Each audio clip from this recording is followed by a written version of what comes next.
I've been talking about the origins of my oral history book, Homecoming, which is a curation of Caribbean voices from people who arrived in Britain from the 40s through to about the 1960s.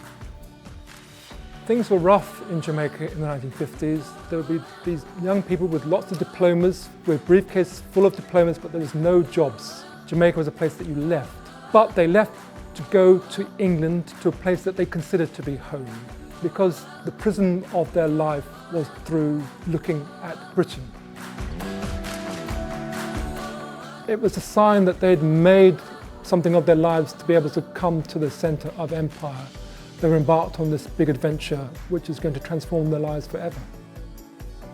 I think that they assumed that people would understand who they were, what their history was. They were surprised that people didn't understand anything about them whatsoever. They were also quite surprised to see working class people, because in the Caribbean, white people were middle class or upper class.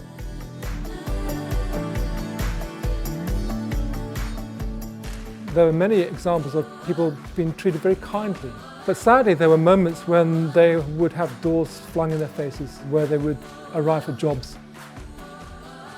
Enoch Powell's 1968 speech, which became known as the Rivers of Blood speech, had a very wounding impact on me and my family. We always felt we weren't fully welcome, and this cemented that notion that we weren't welcome at all, that we should pack our bags and leave.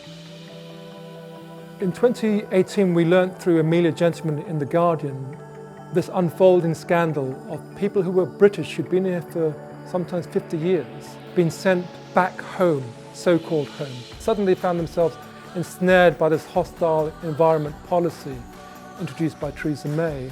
And one of the notions that I arrived at in researching my book, Homecoming, was that you left the Caribbean poor. You were expected to return wealthy. You were expected to return to have made it.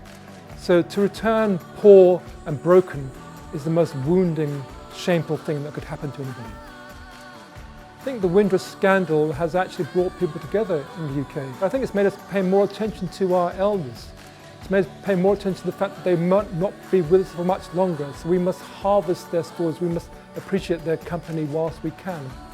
It happened to Caribbean people now. It's going to happen to European people tomorrow.